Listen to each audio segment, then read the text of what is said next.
So my name is Daniel Jennings. We started Jennings Java out of a university dorm room back in 2016. And since then have really been growing as a roaster to try to highlight the unique flavors from around the coffee equator, which is basically 100 miles north or south, everywhere from the African regions to Central American regions, all the way over to Asia.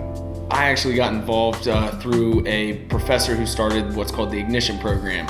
And so Daniel came with an idea, I came with tools, I like social media marketing, things along those lines basically. And Daniel came in, and I always explain this the same way, in that there's very few people you meet that when they talk about their passion, you can tell they were just born to do something in that industry. So I'm blessed in the fact that Daniel wanted to go into business for himself.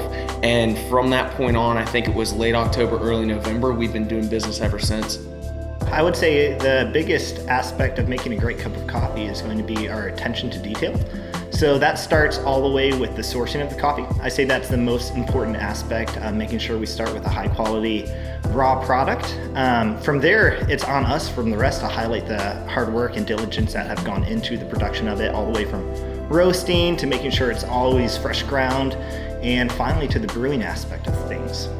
For me, I think my job and what I'm passionate about is our enthusiasm for the educational side of things. And so just like how Daniel's passionate about the roasting and picking out the amazing flavors in the bean, my passion is letting people know about it. And so when people come up to us, rather than just getting a cup of coffee, they're gonna get a cup of coffee with an explanation to go along with it. Here's where it's from, here's how long ago we roasted it, usually within 2 to 3 days. And this is what you can expect on the flavor. Farmer markets were kind of the start to Jennings Java. We knew we had a great quality coffee, but we didn't know how to kind of get people to enjoy it.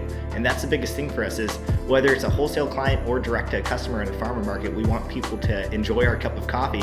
And for AJ and I know it's very important for us to see people's grin on the face or the surprise of, wow, this is an excellent cup of coffee. And so that's why we enjoy doing our local farmer market. Most of the farmer markets we do in the summer are going to be in Grove City, AJ and my hometown. Coffee is a simple thing. You need simple tools to make an excellent cup of coffee, but you just have to be very diligent in the processes of creating that cup of coffee. And so as simple as it is, you need a hot source to roast the coffee, you need hot water to brew it, and you need a great person to enjoy the cup of coffee.